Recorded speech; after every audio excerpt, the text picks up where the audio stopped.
should.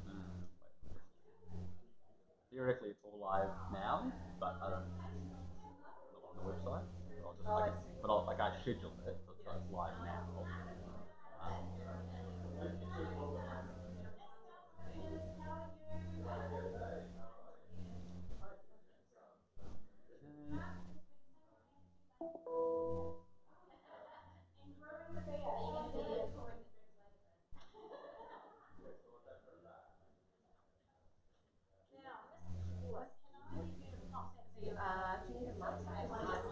Is your name Mike? Ryan. Right. Who's Mike? Mike sent me a message from the hospital with Phil's.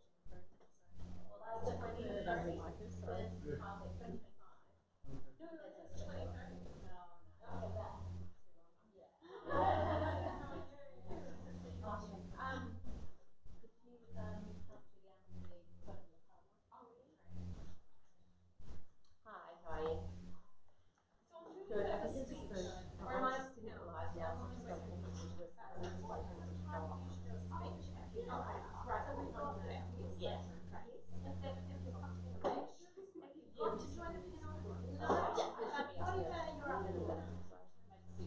Why don't I give you a call when he's up and then I'll start speaking. Oh, I'm we no, I can't remember. I'm going over the interview, but I'm just so I think we've seen those questions before, so we won't trick you with money.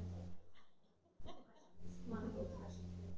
So one thing we just wanted to bring up to you, we had some girls from my new class session today. I think there's a question from one of them that's come through, but we really are keen to engage with them in the session. Yeah. We are also live streaming this to the EY offices in Wellington and Christchurch, and they've got around 50 people attending in their offices down there listening, so you're going to be well paid. Do you want to go live? You're not all yeah. And through the Slido, so through the live online poll, we're trying to engage with those offices as well. So there's no and so we'll just leave it up live. Okay, so this, yeah, do you want to talk? I don't have a. That's all right. Can you, oh, okay. Can you see? We've got one of these.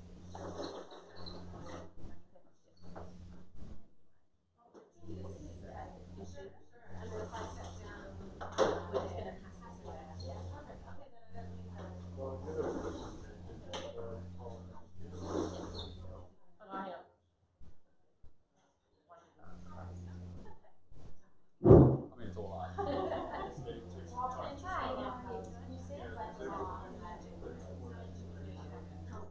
Okay, cool. Thank you, Lena. That's fantastic.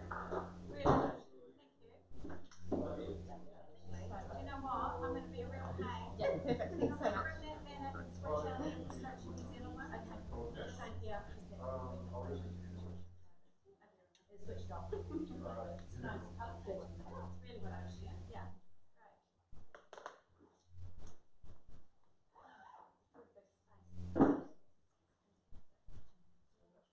Yeah.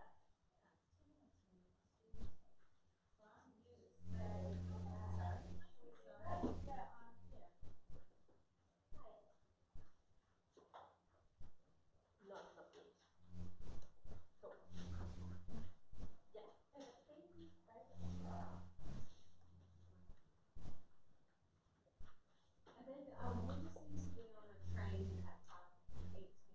Yes, that's fine. We've got a very definite that you must be able to be by 5. Oh, okay, great. And how do we get to you won't have to run down the escalator? We just decided that in a lot more specific the train to the airport and then you're going to come to the airport and to try and go out.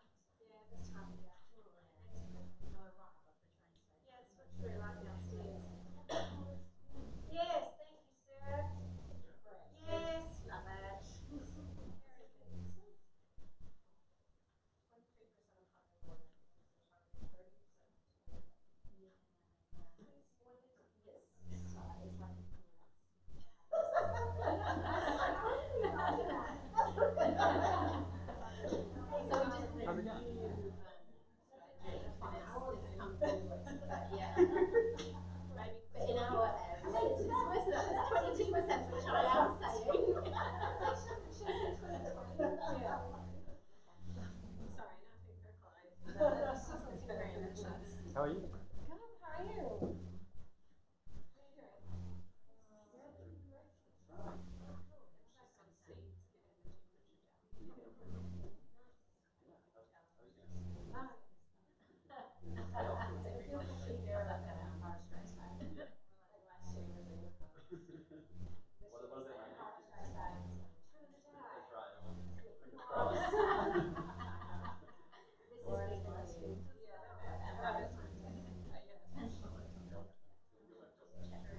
The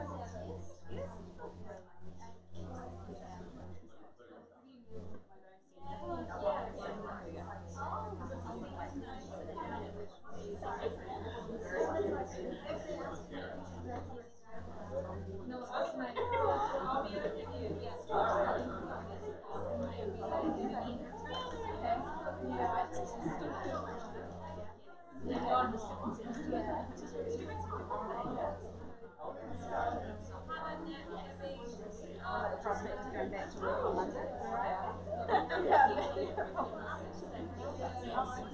Yeah, that was quite traumatic.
Yeah.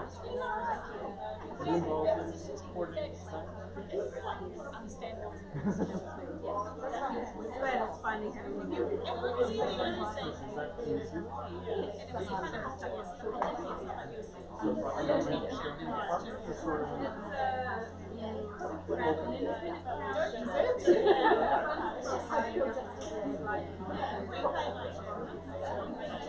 And they played well. They played like a so really the good team. mission is well, what's the focus? Is it all kinds of things for other people also for their recognition? Oh, so there's the ones who just sit and they're all closing. So I work with the Employment Opportunities Commissioner and also the Women's Rights Commissioner. There's the Race Relations Commissioner and the Rights Commissioner and the Chief who can make this mandate on the latest migrant workers that are coming into the yeah. So are these are those like just kind They're of not all like that. part and parcel of what you do? Yeah. This is the key for honestly, and I think on past Human Rights Commission, kind of, I know Sophie personally, so it got Sophie involved and then she got Becca and Esther and they all went over and spoke on the panels with you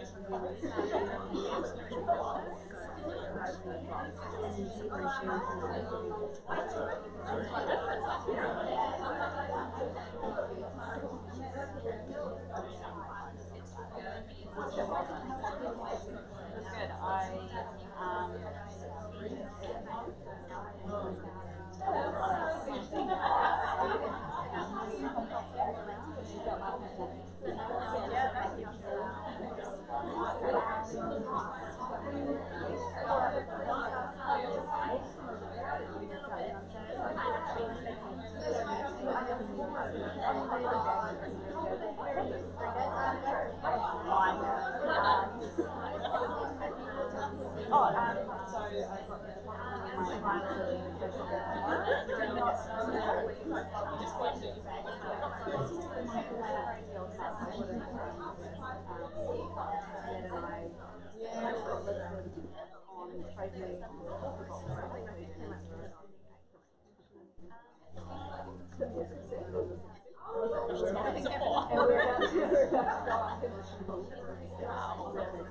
good.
Good afternoon, everyone.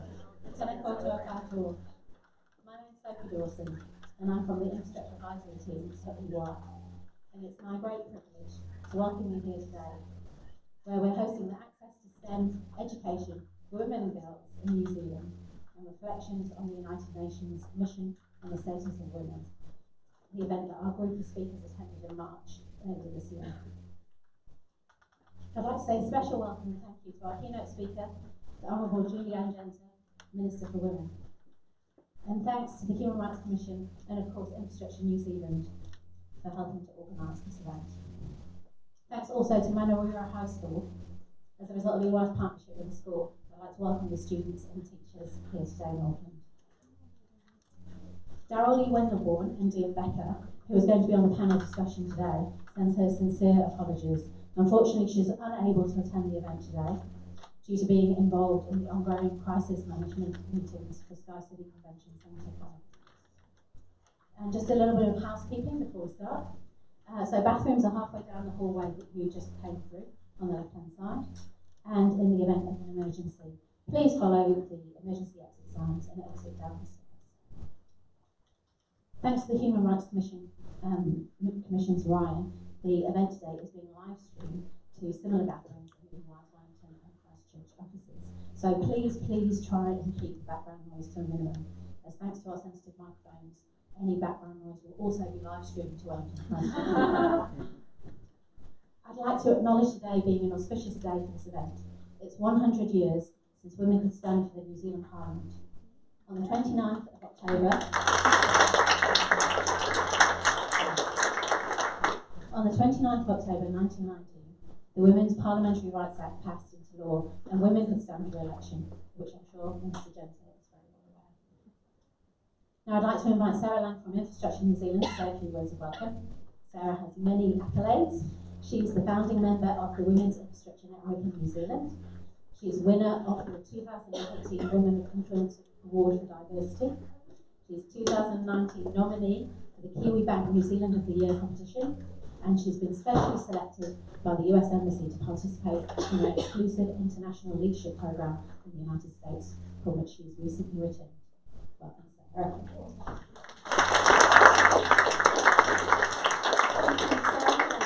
Well, look, everybody, welcome today. Firstly, a big thanks to our very generous partners. Sophie has been up since 4 o'clock this morning. She has really pulled together a sensational collection of canapes for us all to join in with later on. So please enjoy the content and stay on for some networking afterwards. I'd also like to acknowledge our sensational panellists that we have today, and especially the Minister who has come up from Wellington, leaving her 13-month-old son, 14-month-old son at home. So look, in 2016, I looked around the infrastructure sector and thought, gosh, there's not many women in this sector. There's a lot of men in construction, in banking, in architecture. Maybe there's no women in this sector. I then went to a conference in Canada, and they invited me to the WIN breakfast. And I thought, what the heck's the WIN breakfast? And they said, don't you know WIN? Women's Infrastructure Network. It's a global network of women working in the infrastructure sector in the UK, the US, Canada, Australia, and in that time, not in New Zealand. And I thought, gosh, that's a good idea. We could do with that. There's no women actually working in the infrastructure sector. I know them all, but we'll see what's there. 2 years later, we now have 7 chapters and 1,600 members of the WIN network in New Zealand. Today, I would like to acknowledge Sophie, who is a foundation partner, Tracy Ryan from Becca, and also Adrian. Where are you, Adrian? Pop your hand up. So we have members who have been on this committee for the last 2 years who are passionate about supporting the number of women in the infrastructure sector by growing the number of leaders in the sector and helping increase the visibility of women in the infrastructure sector. So when Sophie and the team headed to the UN to talk about the importance and how we grow the numbers of women in STEM industries, we thought it would be a fantastic initiative to share their presentations with our New Zealand network. Today we have our young generation coming through from high school here. Big welcome to you. We really do hope to see you have your careers in the STEM and infrastructure sectors moving forward. A special shout out to our members in Wellington and Christchurch who have joined us today. But we really want this to be an interactive session. So what we ask you to do, and you're always told to put them away, is can everyone get their cell phone out now, please? We are going to be running live online polling today, and the way that you log your question is through the online Slido polling system. So please type into your browser www.sli.do.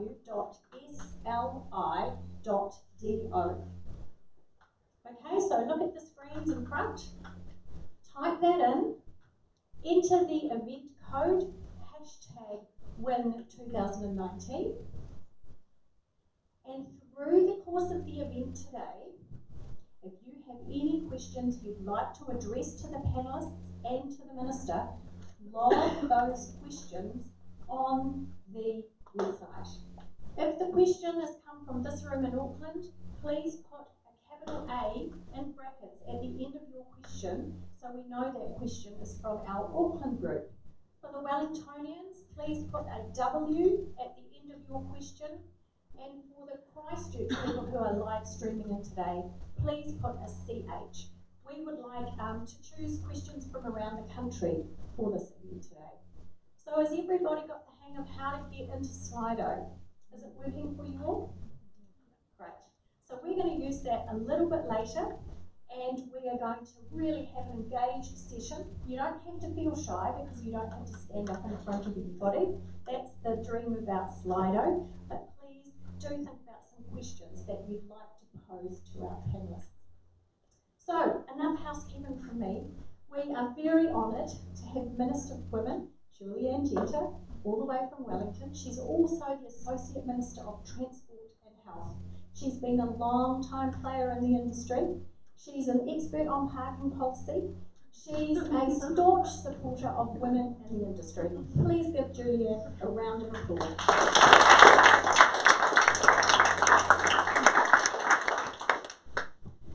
Koto, tana koto, tana tato, katoa, na mihi aroha kia koto, ki na wahine, na mihi ki na wahine, tana koto, katoa, sorry, I'm tired.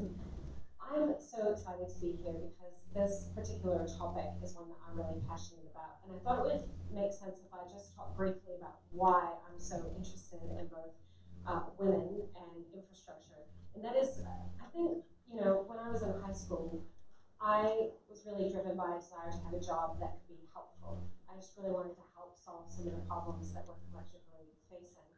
And I could imagine a world where there isn't racism, where there isn't sexism, where no child is growing up in poverty, and where we aren't destroying our environment or making our climate inhabitable for future generations.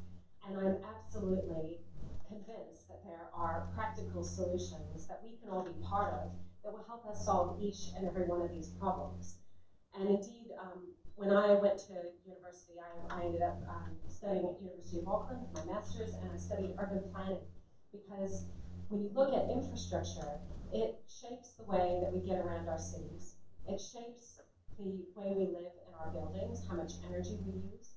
It determines whether or not kids are growing up in unhealthy housing, or whether we're having to use a lot of electricity generated at peak times by coal. If we have more efficient buildings, we have healthier buildings and healthier people, and we pollute less.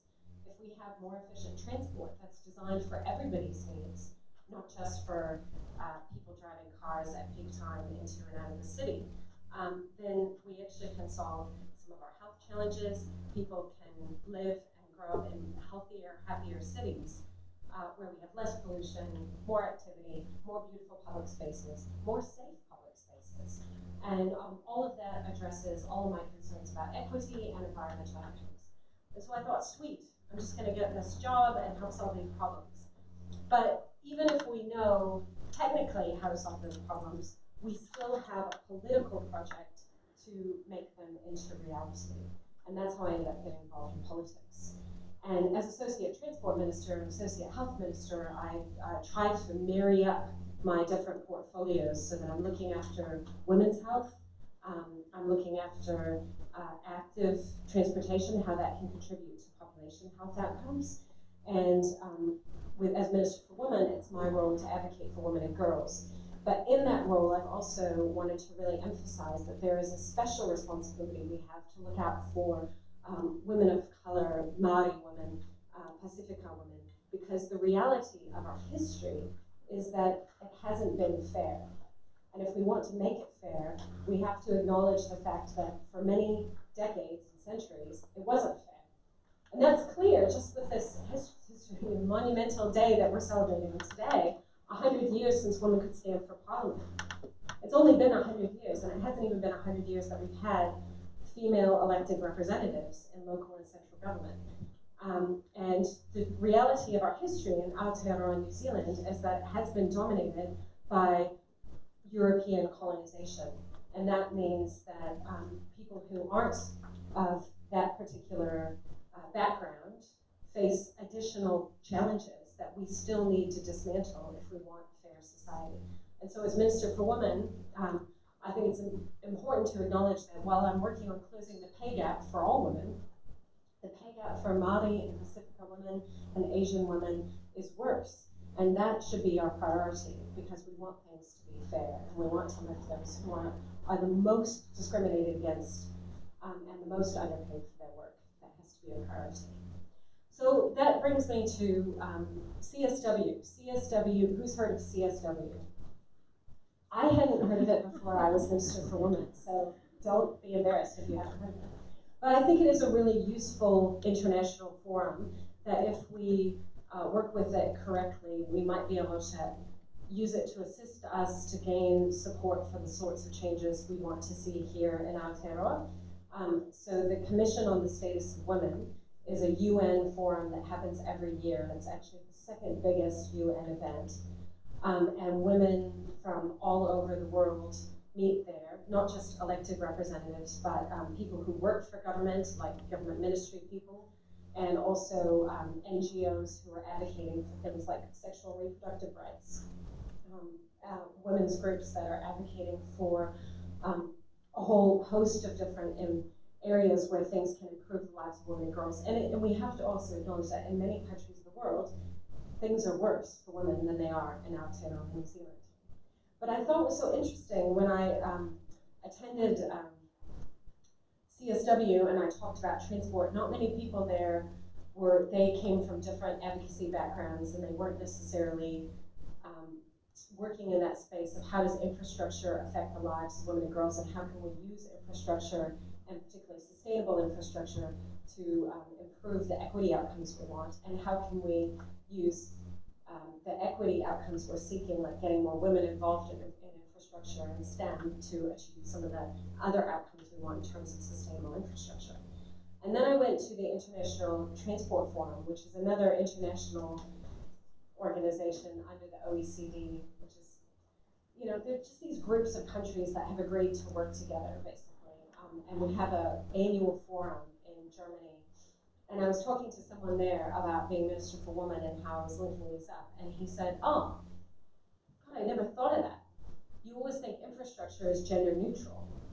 And that's the reality. Is at the ITF, it was almost all men, except for there was an all-day summit ahead of time, which was particularly for women in transport, and that was really exciting and interesting. It was the first time we had held that.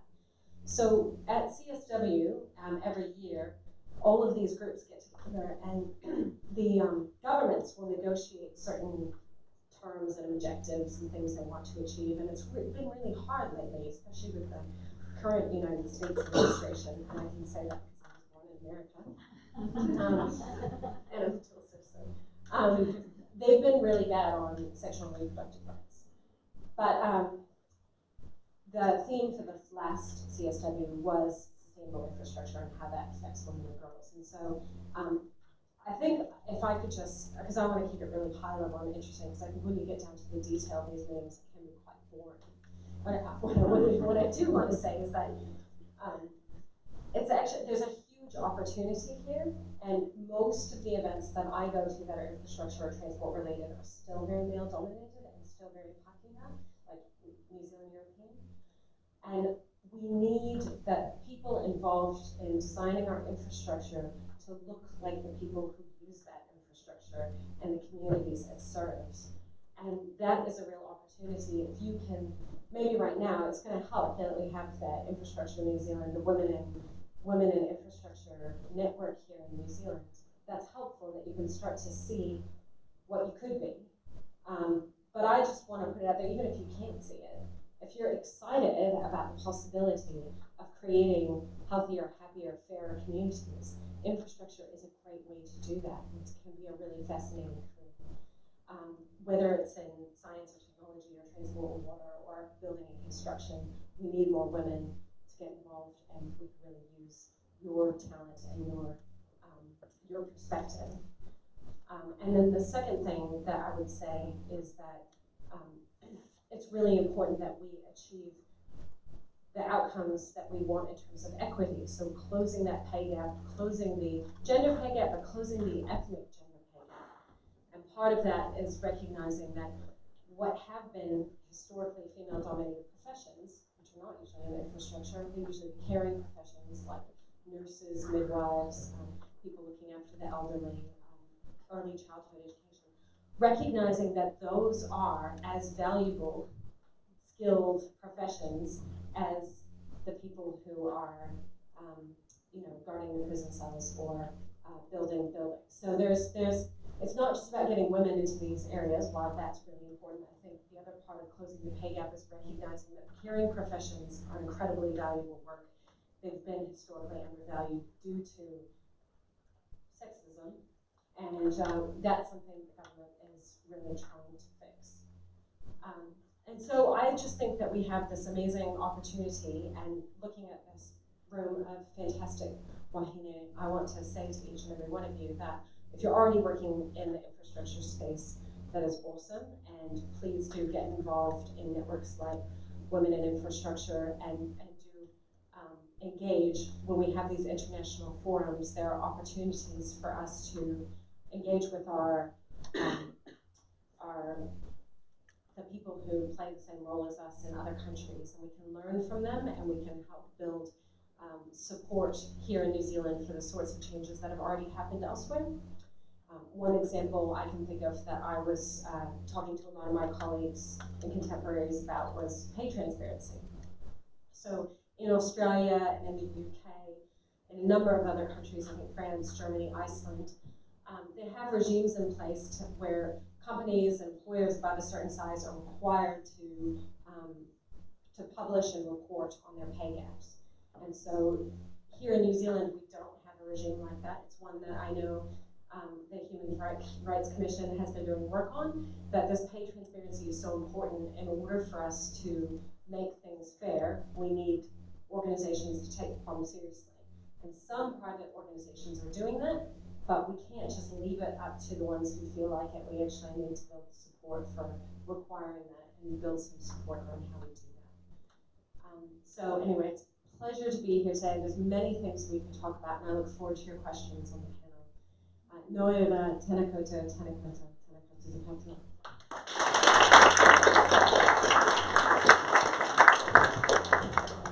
Thank you, Minister. If you'd like to join the panel there, how lucky are we to have Minister Julianne Genter with so many hats talking with us today. Up here you will see panellists. As they mentioned, they were all speaking in New York at the United Nations CSW session. We've met Sophie. Sophie is from EY. She helped Grant at 4 o'clock this morning make the nibbles, so she'd love you to stay on. The EEO Commissioner and Alexia. So what a panel for you today. Round of applause for the panel, please.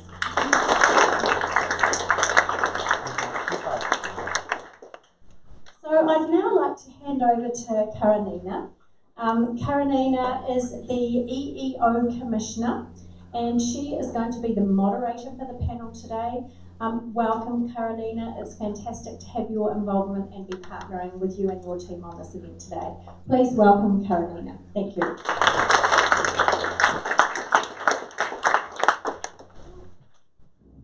Inga mana inga reo, inga iwi tēnā koutou, tēnā koutou, tēnā koutou katoa.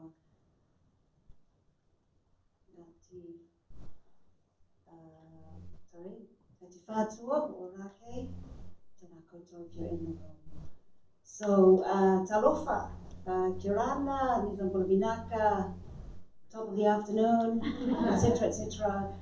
Hello, I am Samuel Mali, I'm the Equal Employment Opportunities Commissioner. Welcome, I'm so excited. I want to acknowledge our sister here, Julianne Genter. She is one of the easiest ministers to talk to. And I met a number because she's so genuine, and her heart is where our hearts are in terms of the future of New Zealand. She talked about equality, she talked about equity. She means it.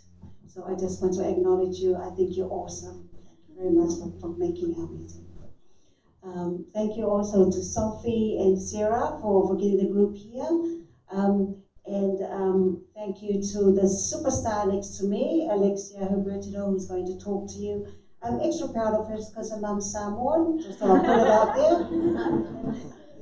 And a big shout out to our girls from Mararewa High School. So proud of you. And your teachers, thank you. So I've got the easiest job today. Because I'm going to field your questions. So I've got some questions that are already in hand, but I'll also be picking up some questions from the thingy bomb. So I'm not very IT savvy, but you know what I mean. So I'll pick some of those questions too, and we'll make time. So the Minister has talked about what happens over in the United Nations happens every year. So I will not repeat that. I'll talk to you a little bit about the session that we had.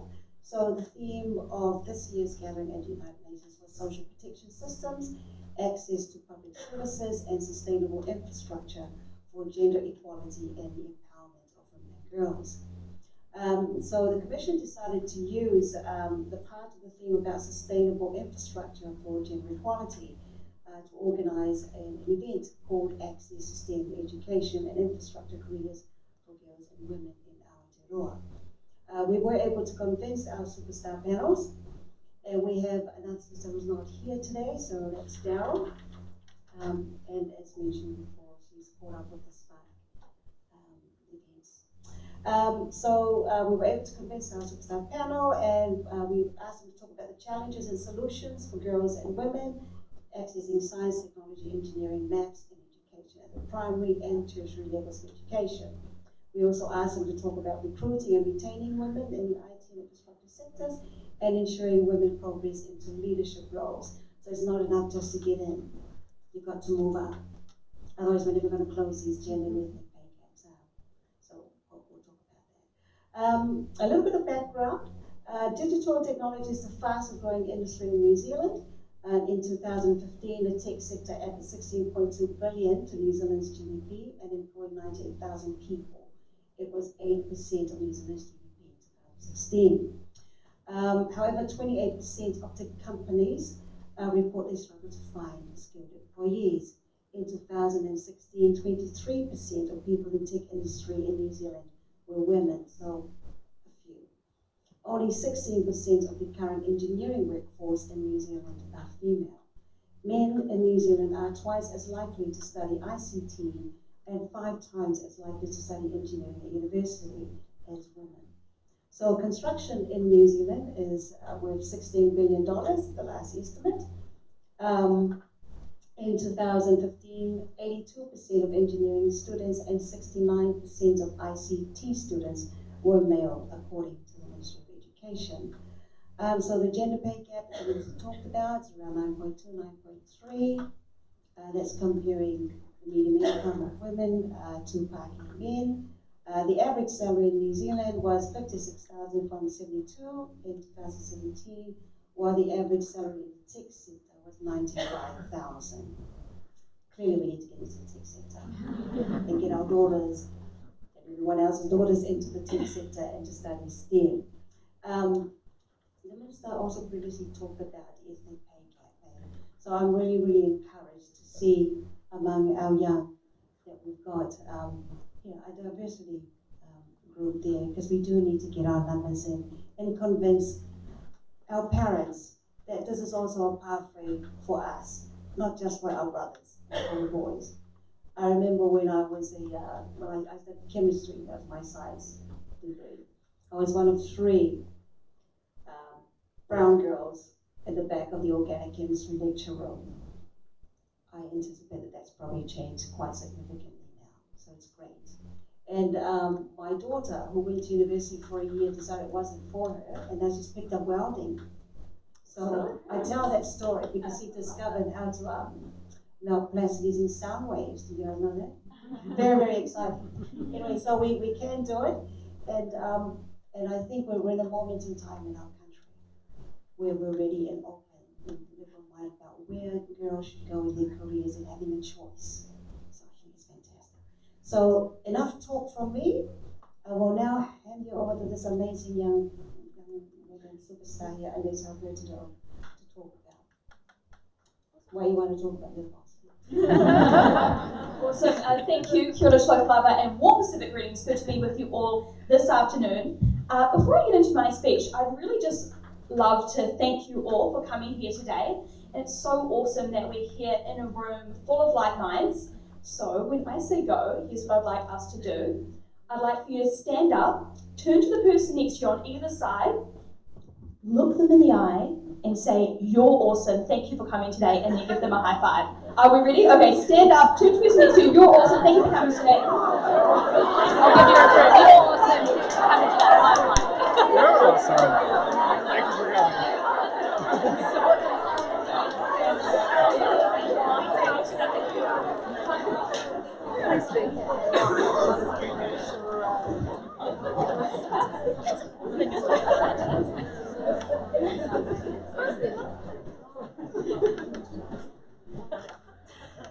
Fantastic. Good to see so much love in the room today. So here's kia ora. My name is Alexia. I'm 20 years old and the founder and CEO of Girl Boss New Zealand, an organisation I started when I was 16. And I was spurred to start Girl Boss as a result of my own experiences. At 14, I was the only girl studying digital technology at my high school, and later the only girl studying advanced physics. And it wasn't easy being a short, brown, outspoken female in this environment, but I stuck at it. In year 12, I entered a coding competition put on by the local university. I prepped hard, studied hard, did my research, and after 2 full days of competition, I was delighted to be announced a winner. I was 16. I just won a coding competition, which included a full ride scholarship to study computer science and a paid job at IBM. I was thrilled.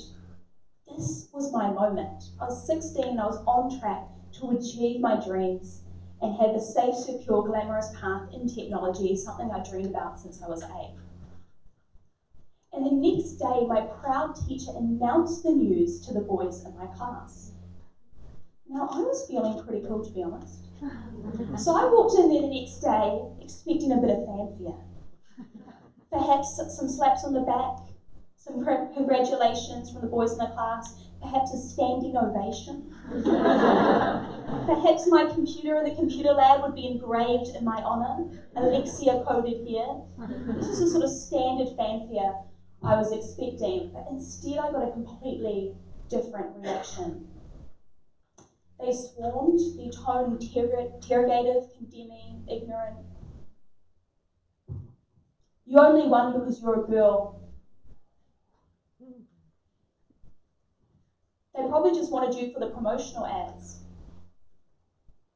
I remember sitting there at 16, and this has been a really defining moment for me. Because after 6 months of putting up with these insults, I really broke down.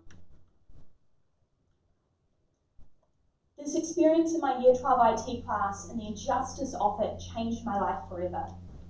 My love of tech was no longer about me, it was about all the girls who were struggling to stay true to themselves and their convictions, who were struggling to stay on that path.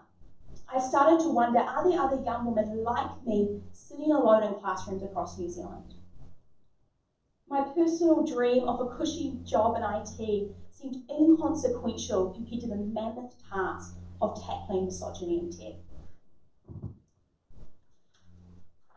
So, at 16 years old, I started Girl Boss New Zealand, an organisation with the mission to empower and equip young New Zealand women into STEM fields and prepare them for the challenges they will meet there. And it's been a pretty incredible journey since then. We've now grown in just 3.5 years, to 13,000 members. And our programs are implemented in over 100 high schools in New Zealand, Australia and the Cook Islands. And we're a leading voice for young women in STEM. And we've just launched, which is very exciting, we've just launched the Girl Boss Advantage program, which is an innovative new program which connects young women with organisations through a rapid fire internship program. So do look out for that, because the application stage is open.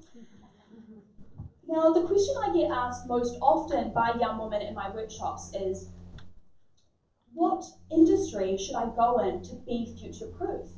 But I truly believe that there's a better question to ask.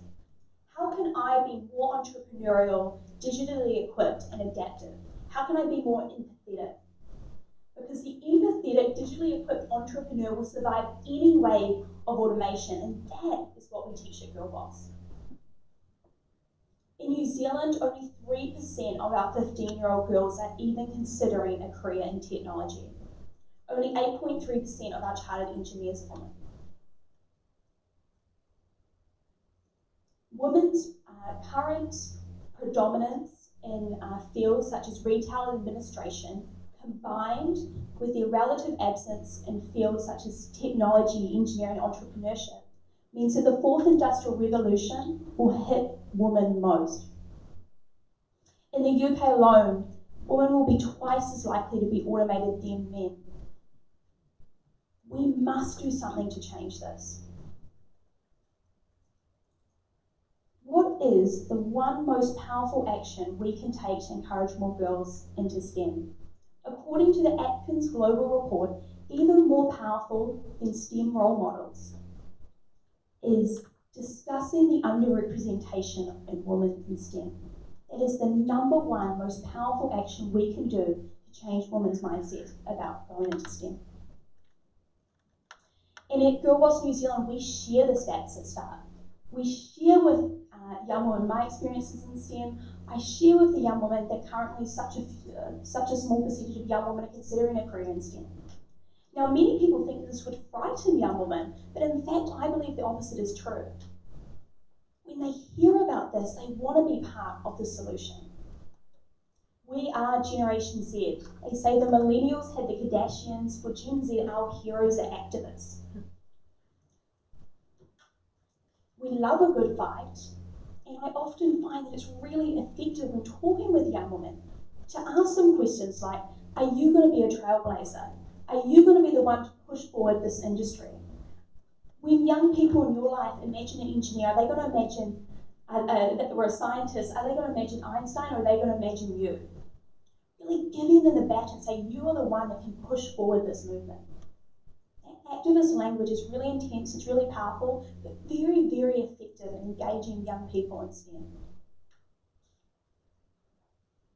The 2018 World Economic Forum says it will take 108 years to reach full gender equality. Now, I don't know about you, but I'm a Generation Z, so my attention span is very short. So I just don't think we can wait that long.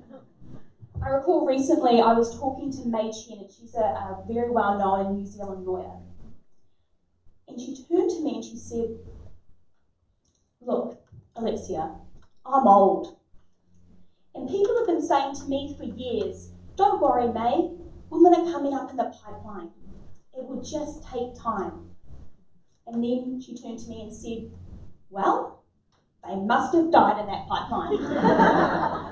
Because it's been years, and where are they? Where are these women? I just don't think we can wait that long, and I'm really excited to see all of these amazing young women in the room today, and all of these other women here today, and allies pushing forward this conversation. We must take action. It's 2019. No girl needs a permission slip from the boys in her class to go out there and follow her dreams. Thank you.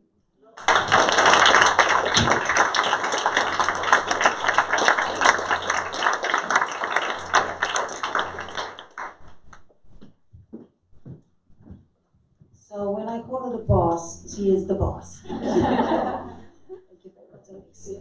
All right, over to you, Sophie. Hello, Alexia. I'd like to share with you a bit of my story. So my grandma was born in 1899, and if she was alive today, she'd be 120 years old. My grandma won a scholarship from school to study at university, and she was interested in chemistry and wanted to be a pharmacist. But at that time, pharmacy didn't fit the criteria for the scholarship. So with a bit of help from her relatives, she managed to get on a degree course in industrial chemistry. In 1919, she was the only woman on her course and one of only 5 women studying at what is now the University of Manchester Institute of Science and Technology. The 5 women were not allowed to distract the men by being in their study areas. So they were assigned a small room with some chairs and tables and kettle to do their self-study. And unfortunately, after all that effort completing her degree course, there was no company that would take on a female industrial chemist in the 1920s, and she became a jeweller with her own shop. I've been told that I'm like my grandma in a lot of ways. We're both positive, optimistic people, and we're both very short. Things have moved on enormously since those days, and I've had it a lot easier than my inspirational grandma. I grew up in Manchester in the UK, and like my grandma, I enjoyed maths and science at school. I have a very supportive family, and my dad was a professor of building engineering at the same university my grandma went to, and my mum realised my grandma's dream of becoming a pharmacist. I first studied maths at university and went on to do a master's and PhD in computational fluid dynamics, or CFD. So CFD is the computer simulation of liquid and gas flow. It's a combination of maths, engineering, and computer programming. My first job after those years at university was working as a CFD project engineer in London, and I worked mainly at Airbus, helping to design the air conditioning system for the recently discontinued A380 Super Jumbo. For those of you lucky enough to experience an A380, my simulations indicate that you will get slightly more air if you sit in the aisle seats. Sitting in an office in Hamburg next to the runway with huge freight planes taking off to carry Airbus parts to France was a fascinating introduction to the world of engineering. We weren't allowed to mention Boeing. It was called the B word. Then I met a Kiwi guy, and we went travelling and ended up in Sydney. It turned out that CFD is very specialised, and there are not many jobs available in it. So I ended up temping at Rothschild Investment Bank in the infrastructure team. With my background in research, they asked me to do more than just admin work.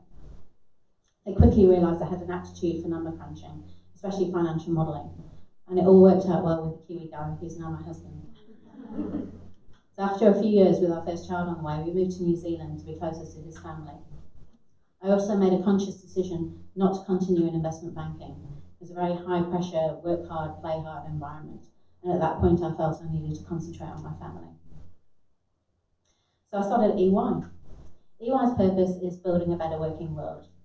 And a large part of bringing our purpose to life is diversity, including diversity of skill sets, culture and background. And this is particularly important in the infrastructure space, which is used by so many people and delivers by a broad range of sectors. It needs people with backgrounds in STEM subjects, in finance, engineering, law, economics, commerce, even accounting. But the industry is definitely male-dominated. Recent events and campaigns indicate that current climate's open for change. In New Zealand, I've learned that Maori people put the same value on land and environment as they do on people.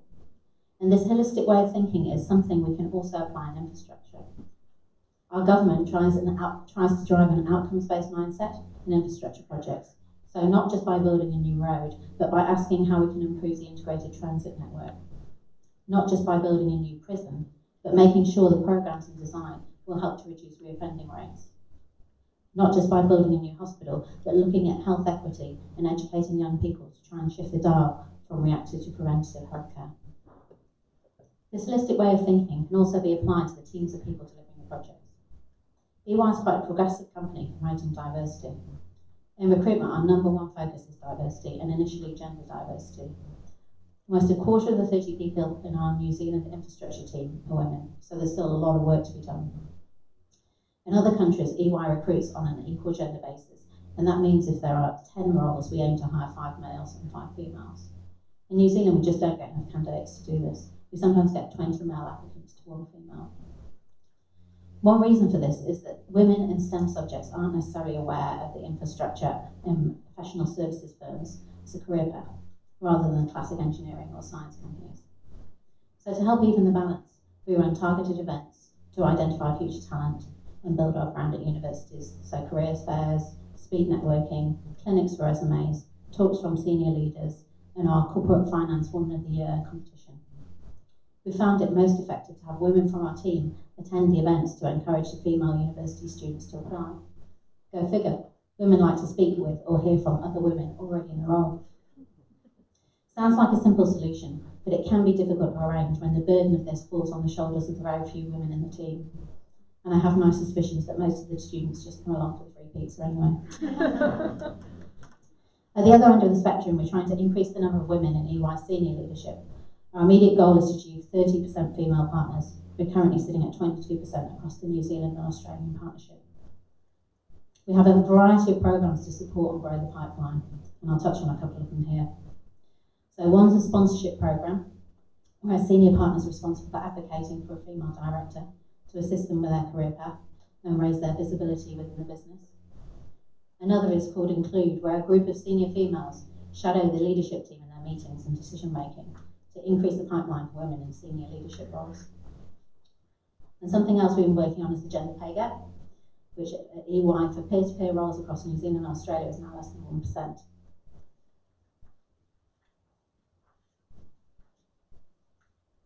I put huge value on having flexible working arrangements, and I work 4 days a week, and that allows me to spend quality time with my kids on my day off. I think flexibility is a key factor in enabling women to stay in the infrastructure sector, particularly as they progress to more senior roles, but it also applies to men as well. I deliberately try to role model flexible working to the rest of the team, letting others know if I'm leaving early to pick the kids up or can't make a certain meeting because it's scheduled on my day off. I'm lucky that I can trust my team to do their work to a high standard without necessarily needing them to be in the office in their normal working hours. Also, good communication and planning helps. This model wouldn't work for some jobs, but I found that the more we empower and trust our team, the higher the quality of their work outputs and deliverables. It also helps if you hire diligent, hard-working people, of course. Our growing WIN network is also a hugely valuable and supportive resource for women and girls in the infrastructure industry. We know that our purpose has been achieved when we no longer need a women's group like this and we'll do ourselves out of a job. But I think that's still quite some time away from happening. We learned from the United Nations event that all the 193 participating countries are on a journey in developing their infrastructure through a gender lens. New Zealand's certainly further along this journey compared to some, but there's much we can learn from others. Thank you.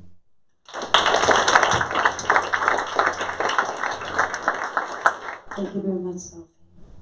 So now we're open to questions. I know there's some questions here, and one person has put A. So to our sisters over in Wellington and others, please remember the code: A for Auckland, W for Wellington, and CH for Christchurch, and send your questions through. Melissa, there's some questions here for you if you don't mind. She loves questions. I've tested her. Okay. What are your thoughts on making salaries public knowledge to encourage employers to pay women and men equally for the same role?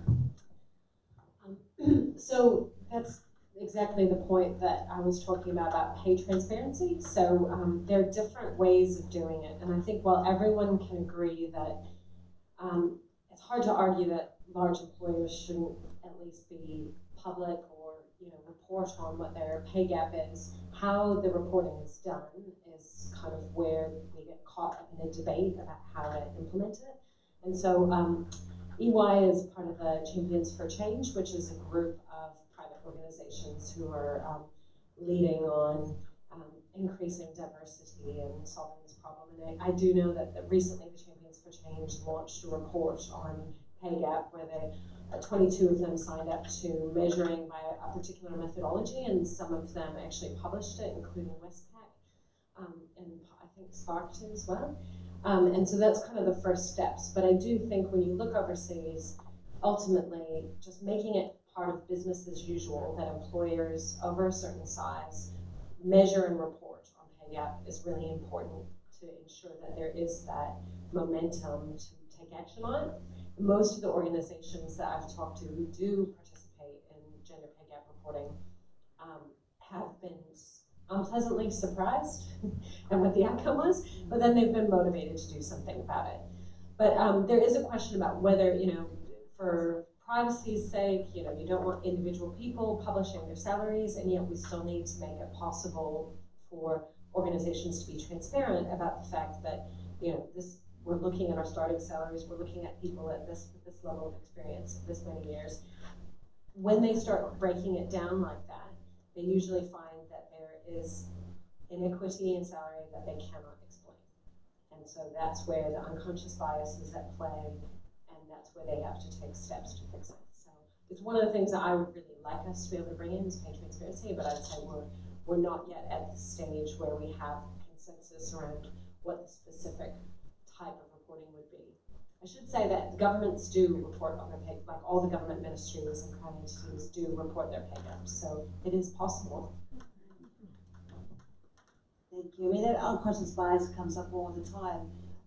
We discussed this with a group of businesses, and one said, well, it wasn't until I did that I realized that I had an unconscious bias against young people. So what does that mean when you're recruiting, if you're exercising that in terms of salary? So it's beyond gender, this unconscious bias. Also, people have unconscious bias against our older workers when they're trying to get back into work. So it's a really important thing to address in order to close gender and ethnic pay gaps. One more question for you, because I know you've got to go. Do you think a quota-based system mandating a certain percentage of women in leadership roles is advantageous or detrimental to the gender equality movement? Well, the evidence is that when you put in place some systemic measures, it works. So, I'll just use one example that's very close to my heart, which is the Green Party, which I'm a member of. I probably would not have stood to be a member of Parliament if the Green Party didn't have a gender-balanced approach to list ranking. So I was a member, I was a volunteer, and I could see that coming into the 2011 election, because they had 4 male MPs and 2 female, and some of the women were resigning, they were retiring, that they were going to need women. And so it made me think to myself, oh, actually, who am I to be an MP? But actually, they need women to put themselves forward, so I'll just do that. And I think that that's an important thing for women to have the space to say, because let's just be honest, like women tend to be more critical, they tend of themselves, they tend to think, if I don't meet every single attribute on the job list, I shouldn't apply. Whereas men don't seem to have this sort of concern. Not so often, you know, they're more likely to say, oh, I only have 3 of 10, but yeah, I'll be awesome at that job. So I think creating that space does mean women are more likely to put up their hands. Whether I wouldn't advocate for a gender quota for boards, but we have talked about targets, and we've certainly set a target for ourselves as a public sector appointer of boards, and we're making good progress on that. I think once you set yourself the target, it means that you look harder when you're looking for jobs, and you say, well, can we find a little bit more diversity here? Who's somebody from a different ethnic background, or a woman, or somebody from a different, you know, and then that just makes you look harder, and you find talent that otherwise you would miss out on because you'd stick with the same sort of group of people who are always appointed to boards. So, and I do think that the quotas for certain types of boards overseas in Europe, they have been effective at increasing women's representation and diversity in governance. I just think that's undeniable. But the question, I guess, that the person's getting to is, well, does that undermine the view of whether women or not have merit? And I would say we really just have to turn that on its head and say, actually, our history is unfair, and that means people who have the talent, who have the skills, are not getting the jobs that they should be in, and we need to take extra steps to turn that around. Thank you. Here's a question from Auckland, building on that diversity issue. There are many skilled immigrant women who can't get opportunities in the infrastructure market. How can we decrease the inequality gap for these women in New Zealand? And I suppose that could be a question we can open up to the panel.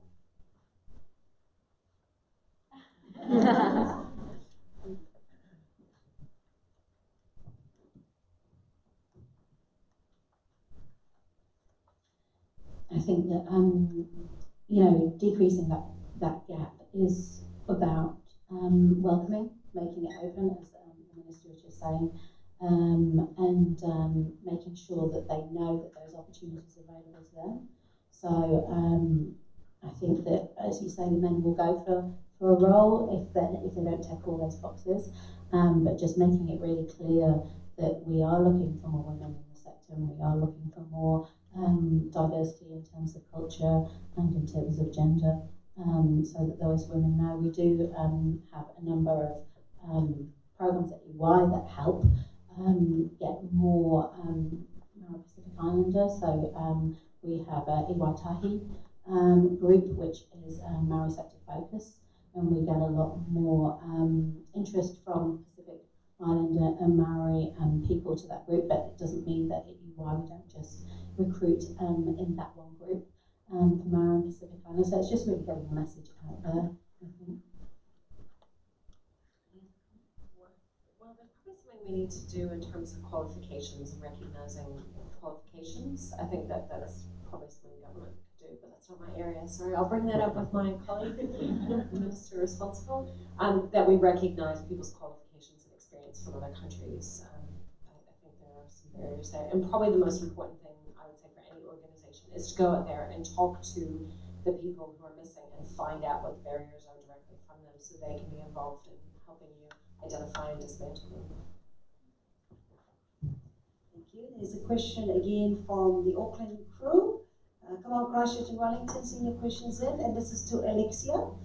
Alexia, is female participation in STEM subjects higher at single-sex schools? And what is your view? So that's an interesting question, because it really depends. So I work with over 100 schools, so I really see all sorts of work with co-ed schools, single-sex schools.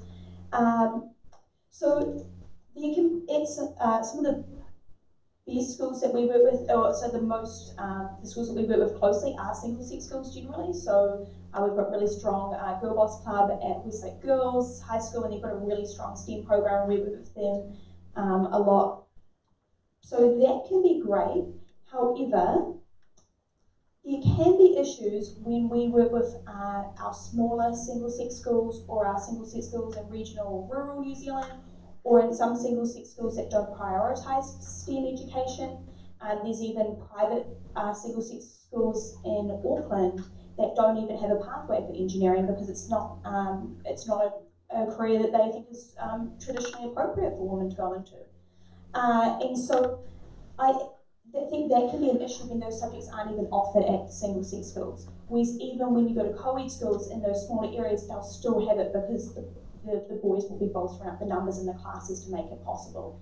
So I think it really depends. If those classes are available, I think single-sex schools can be great. But if those classes aren't available, and it's so common in a very large percentage of the single-sex schools that I work with, no tech class, no physics class. So I might have next time. Yeah. Thank you. We've got a question from the Wellington crew. It's probably building a bit more on Alexia. So how do we encourage students in regions that have high Māori and Pacific Island numbers to pursue a career in STEM? So you may have the teachers offering it, etc., but is there something that's different if we want to increase Māori and Pacific interest in STEM? So that's a real passion area of mine, being part Samoan. So 50% of the young women that go through our programs at Girlboss are women of colour, which is something that I'm super proud about, but really want to keep increasing. And definitely there's that extra challenge of being a woman in that area and then the only brown woman in that area. So I think definitely just more representation, more exposure, showing young women that is a viable pathway for them, that they are 100% capable of going out there into those career paths.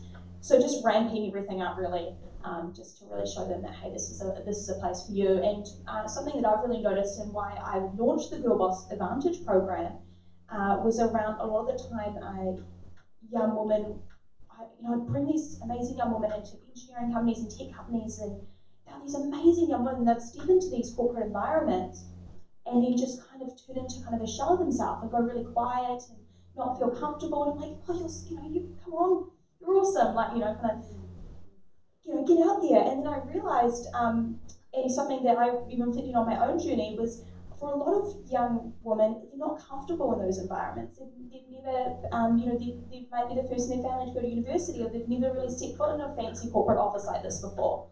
And so that's a huge reason why we launched the Girlboss Advantage program, was actually showing them, hey, you belong here, and here's a space for you, and actually let's create an environment where you can really thrive.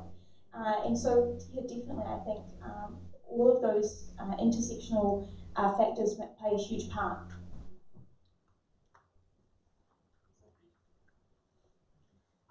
Sneak off, but continue your amazing discussion. It's fantastic.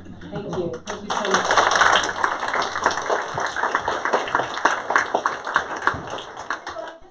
The Minister is now catching the train to her next appointment.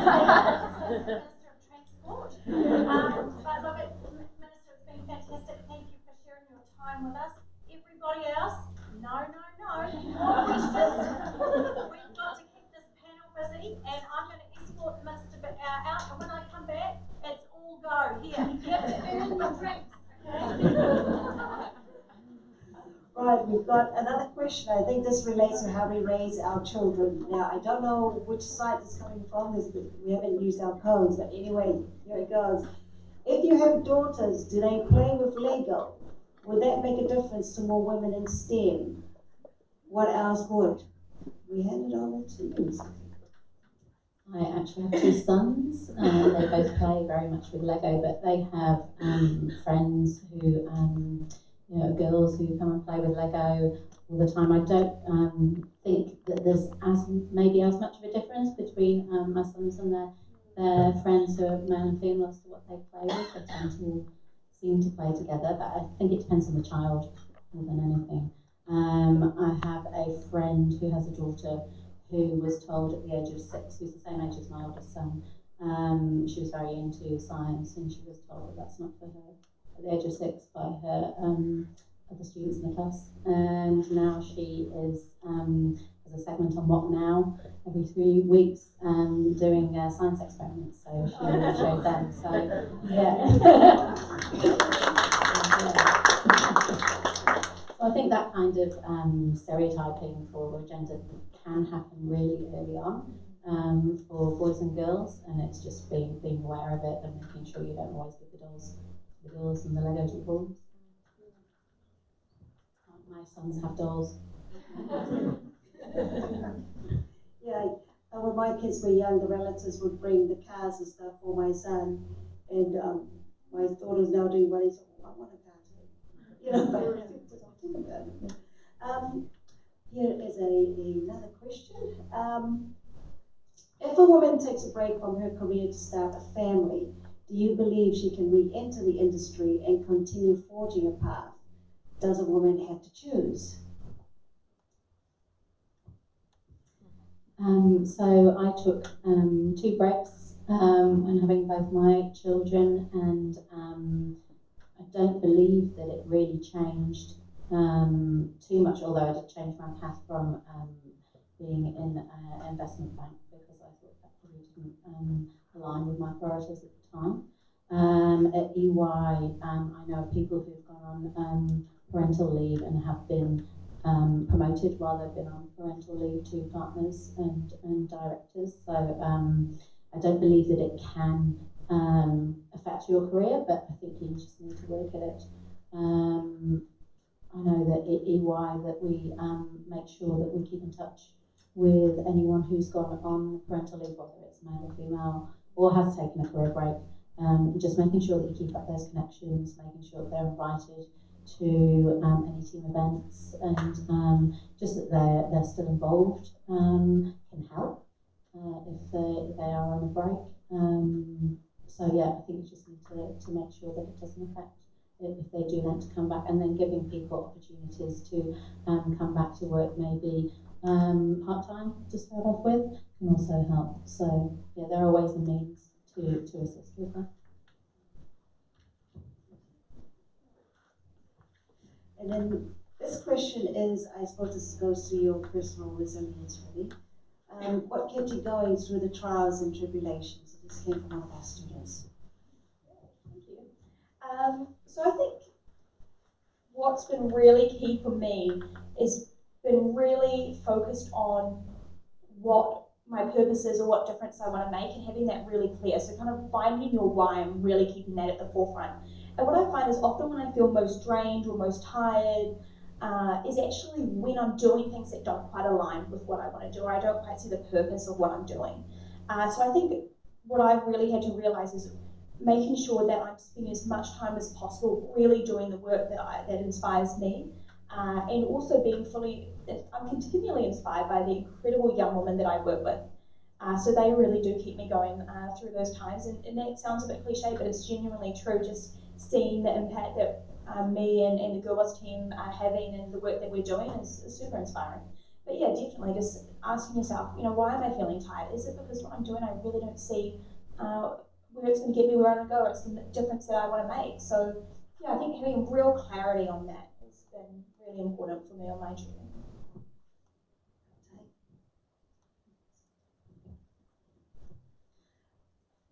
Yeah, there's quite a number of questions. I don't think we're going to get through. How much time have we got? 2 more questions? 2 more questions, okay. Can we throw it out to the crowd? I do have questions here. This is, girls? Okay. There was a question, I can't see it anymore, but there was a question about whether we should be inviting men to these events. And this is something that we didn't initially do at the start of the Women Infrastructure Network, because we just wanted to build our network, but now we have started saying on the invitations that men are welcome, and we'd really like to say, I can see 2 here, no, 4 here today. Really like to start inviting some of the men, because some of these events, we are preaching to converted in a way, and it'd be really nice to get a little bit more male participation. So please try and bring along your male colleagues and let them know that they are welcome at these events. Yeah, I think that's a really important point, to make sure that the conversation can only move forward with as many people in the room as possible. And I always quite like it, because often when it's a women in tech event and someone might bring along a male ally to that event, often it can be quite an eye-opening experience for them, because sometimes they're like, oh, I don't really feel comfortable to put up my hand, or, you know, I feel a little bit awkward, or I feel a little bit like the odd one out. And I'm like, So it can be quite the learning experience. So I encourage you to bring along, you know, a male colleague next time you come to one of these events. So we've got time for one more question. Brave person, yes. So in that vein,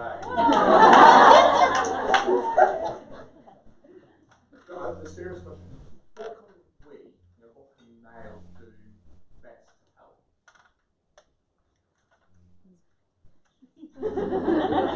Well, Grant.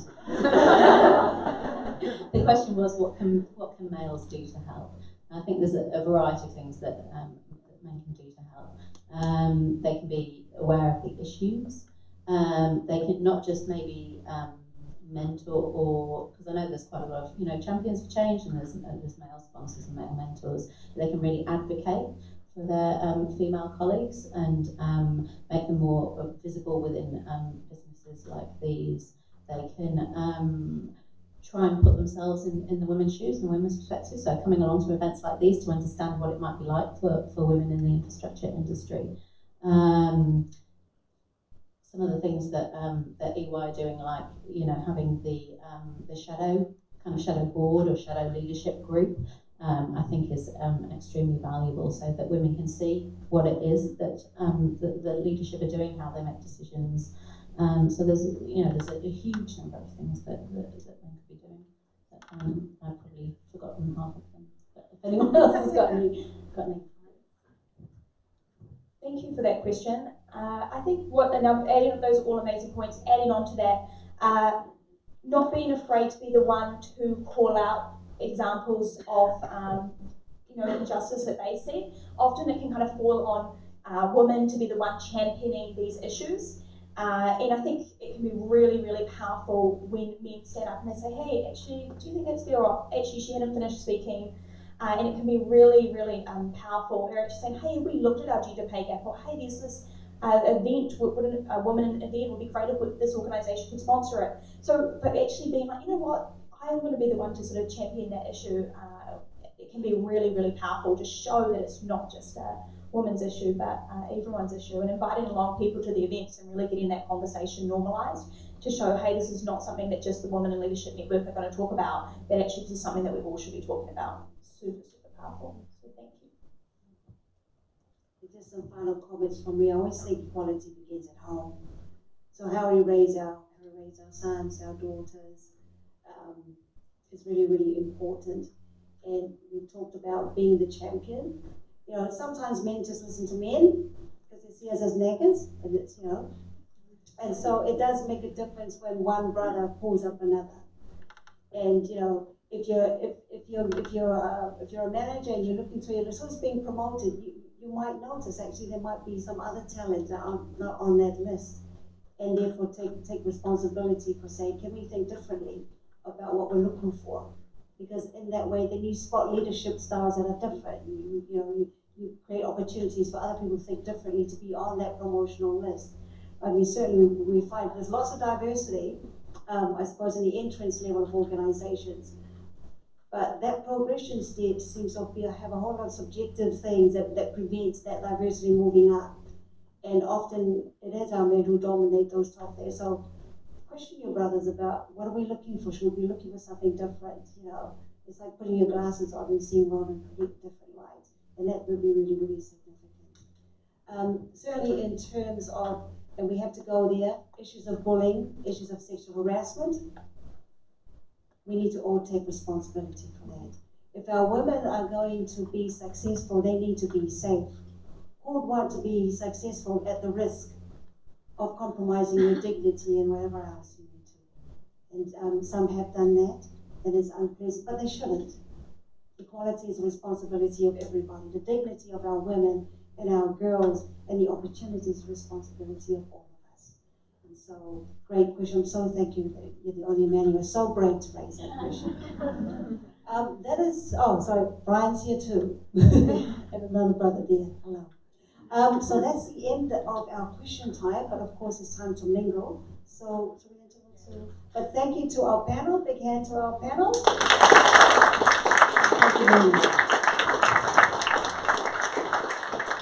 So we've had a sensational afternoon with the Minister, with Sophie, Karanina and Alexia. Just while we're here, I'd like, just for the students' perspective, could we have you raise your hand if you are an engineer? Okay, you girls, before you go, please go and talk to one of these. Ask them what it's like. You lot, please go and find a girl from Manurewa High and make sure you convince her. Do not let her go before she agrees to be an engineer. Do we have any lawyers in the room tonight? Okay, if you're interested in law, rock up to these ladies. Do we have any bankers or financiers? Oh, my CEO over there. Fantastic, Paul. What a champion and ally you are. Thanks for joining us tonight. Look, everybody, thanks for spending the time with us tonight. We're now going to enjoy EY's generous hospitality. It's been sensational to have these ladies represent us in New York, but to hear their stories in Auckland, Wellington and Christchurch today. Unfortunately, it sounds like the technology wasn't super in Wellington and Christchurch, but we certainly have great technology here. Anyway, thank you for joining us. A big round of applause, and please head down the hall for drinks and nibbles in the corridor. Thank you.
Okay.